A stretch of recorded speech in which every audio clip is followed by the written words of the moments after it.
ఒక ప్రజాస్వామిక ఉద్యమంగా మలిదశ తెలంగాణ ఉద్యమానికి నాయకత్వం వహించిన పార్టీగా టీఆర్ఎస్ పార్టీ మొదటి నుంచి కూడా ఎస్సీ వర్గీకరణ అంశంలో చాలా స్పష్టంగా ఉన్నది. సంపూర్ణమైన మద్దతు 2001 నుంచి చెప్తూనే వస్తున్నది.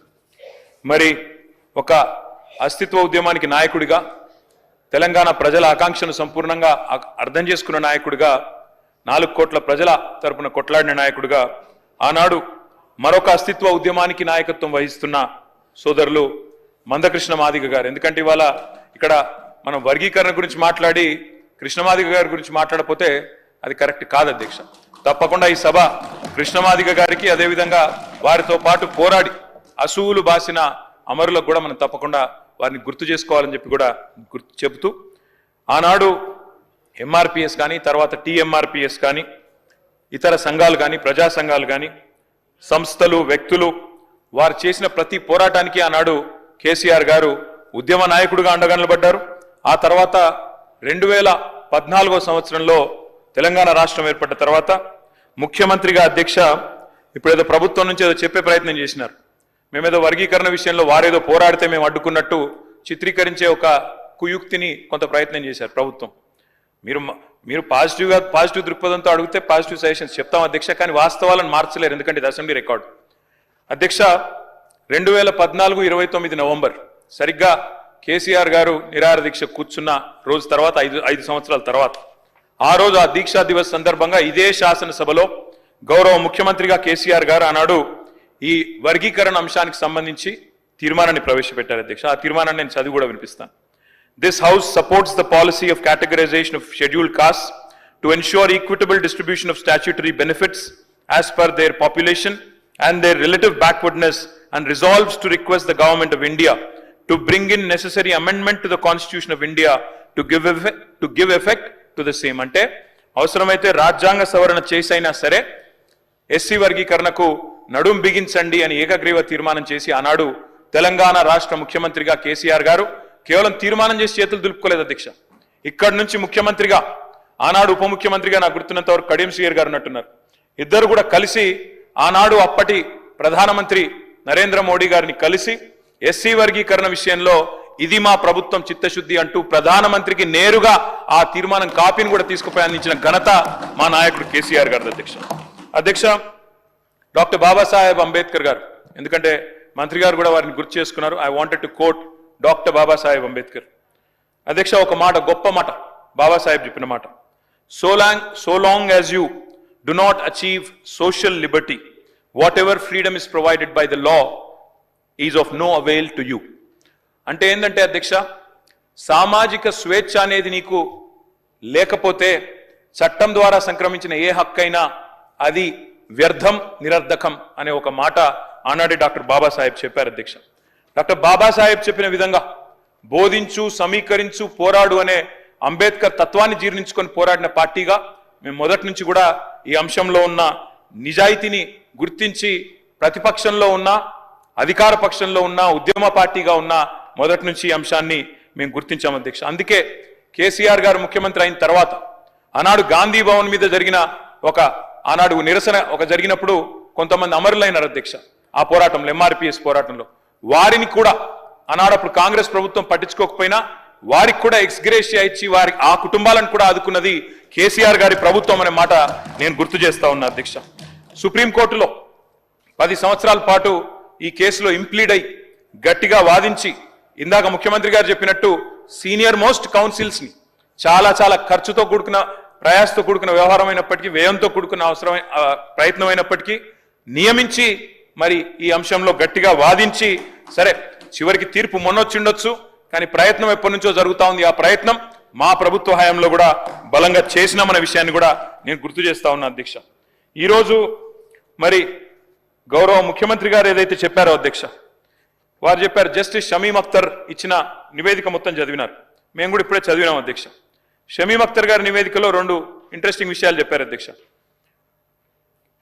ఎస్సీల 59 కులాల జనాభా, అక్షరాస్యత, ఉపాధి, విద్యా సంస్థలలో ప్రవేశాలు, ప్రభుత్వ ఉద్యోగ నియామకాలు, ఆర్థిక సహాయం మరియు రాజకీయ ప్రాతినిధ్యాలకు సంబంధించిన డేటాను అన్ని ప్రభుత్వ విభాగాలు, గ్రాంటినేట్ సంస్థలు, ప్రభుత్వ రంగ సంస్థల నుంచి విచారణ కమిషన్ సేకరించింది అని చెప్పారు అధ్యక్ష. చాలా సంతోషం.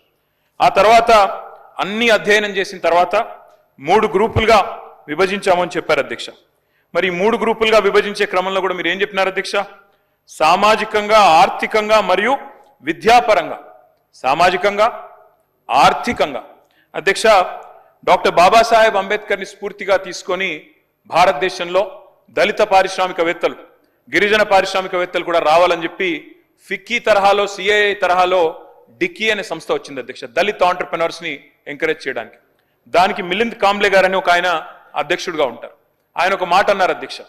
మరి వారన్న మాట ఏమంటే, let us fight cost with capital. అంటే షమీమ్ అఖ్తర్ గారు చెప్పిన మాటనే ఇంకో పరంగా ఆలోచిస్తే, కేవలం విద్యలో, ఉపాధిలో మాత్రమే కాదు, ఆర్థికంగా ముందుకు పోవడానికి కూడా దళితులకు అవకాశాలు కల్పించినప్పుడే న్యాయం జరుగుతుంది అనే ఆలోచన. మరి బహుశా అందులోంచేనేమో మరి చేవెళ్ల డిక్లరేషన్ అధ్యక్ష, ఇది SC/ST declaration of Congress party. అందులో జస్టిస్ షమీమ్ అఖ్తర్ గారు చెప్పినట్టుగానే సామాజికంగా, విద్యాపరంగా, కేవలం ఉపాధి పరంగా మాత్రమే కాకుండా ఆర్థికంగా కూడా ముందుకు పోవాలనే ఉద్దేశంతో కాంగ్రెస్ పార్టీ ఇచ్చిన చేవెళ్ల SC/ST డిక్లరేషన్ అధ్యక్ష. ఇది అందులో చాలా స్పష్టంగా చెప్పారు అధ్యక్ష. ఏమన్నారు? కేసీఆర్ గారు దళిత బంధు ఇస్తున్నారు, 10 లక్షల రూపాయల చొప్పున ఇస్తున్నారు. కాదు, మా ప్రభుత్వం కనుక వస్తే అంబేద్కర్ అభయహస్తం పేరిట SC/ST కుటుంబాలకు 12 లక్షల ఆర్థిక సహాయం చేస్తామన్నారు. తప్పకుండా మరి ఈ కమిషన్ సిఫారసులను అమలు చేయడంతో పాటు తప్పకుండా అంబేద్కర్ అభయహస్తాన్ని కూడా రాబోయే నెలలో ప్రవేశపెట్టే బడ్జెట్లో దానికి తగిన మొత్తంలో డబ్బులు కేటాయించాలని చెప్పి కూడా నేను ప్రభుత్వాన్ని కోరుతా ఉన్నా అధ్యక్ష. ఆర్థిక వెనుకబాటుతనం గురించి కూడా ప్రస్తావించింది షమీమ్ అఖ్తర్ గారి మరి ఏకసభ్య కమిషన్. ఇంకొక మాట కూడా నేను చెప్తా ఉన్నా అధ్యక్ష. ఆ రోజు ఇదే SC/ST డిక్లరేషన్ లో చెప్పారు అధ్యక్ష, ప్రభుత్వ ప్రొక్యూర్మెంట్ లో, అంటే కాంట్రాక్ట్లలో, అన్ని కాంట్రాక్ట్లలో, సివిల్ వర్క్లలో ఎస్సీలకు 18%, ఎస్టీలకు 12% రిజర్వేషన్లు కూడా ఇస్తాము అని చెప్పి కూడా మరి చేవెళ్ల SC/ST డిక్లరేషన్ లో చెప్పారు అధ్యక్ష.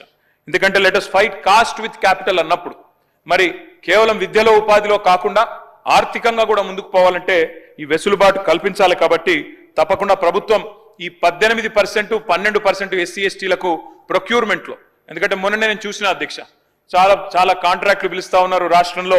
మరి అందులో ఈ 18%, 12% ఎప్పటి నుండి ఇస్తారు, ఎప్పటి నుండి అమలు చేస్తారు? ఆర్థికంగా SC/STలు కూడా ముందుకు పోవాలంటే మీ మల్లికార్జున్ ఖార్గే గారి చేతిలో ప్రవేశపెట్టబడ్డ ఈ SC/ST డిక్లరేషన్ ఎప్పటి నుంచి అమలు మొదలు పెడతారో కూడా ప్రభుత్వం చెప్పాలని చెప్పి నేను కోరుతా ఉన్నా అధ్యక్ష. అధ్యక్ష, ఇంకొక మాట కూడా చెప్పాలి అధ్యక్ష. ఇవాళ 2 ప్రధానమైన సామాజిక వర్గాలు, ఇటు దళితులు వర్గీకరణ విషయంలో మొదటి నుంచి స్వాగతిస్తున్నాం, ఈరోజు నివేదికను కూడా తప్పకుండా స్వాగతిస్తాం.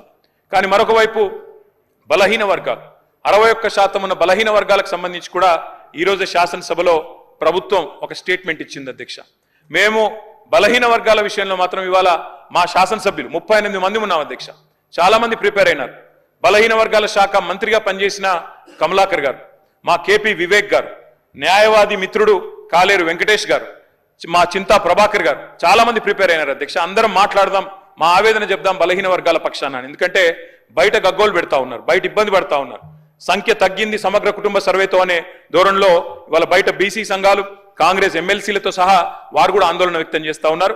మరి SC వర్గీకరణ విషయంలో స్పష్టంగా 100% ప్రభుత్వ నిర్ణయాన్ని స్వాగతిస్తూనే BCల విషయంలో ఏదైతే ఇవాళ కాంగ్రెస్ పార్టీ దగా చేసిందో, 42% రిజర్వేషన్లు ఇస్తామని చెప్పి BCల గొంతు కోసిందో, 51% నుంచి 5% జనాభా తగ్గించి చూపెట్టిందో, దాన్ని తీవ్రంగా నిరసిస్తూ మా పార్టీ తరపున SC వర్గీకరణను స్వాగతిస్తూ BCల విషయంలో కాంగ్రెస్ పార్టీ చేసిన మోసాన్ని, కాంగ్రెస్ పార్టీ చేసిన దగాను నిరసిస్తూ మేమందరం కూడా వాకౌట్ చేస్తా ఉన్నాం అధ్యక్ష.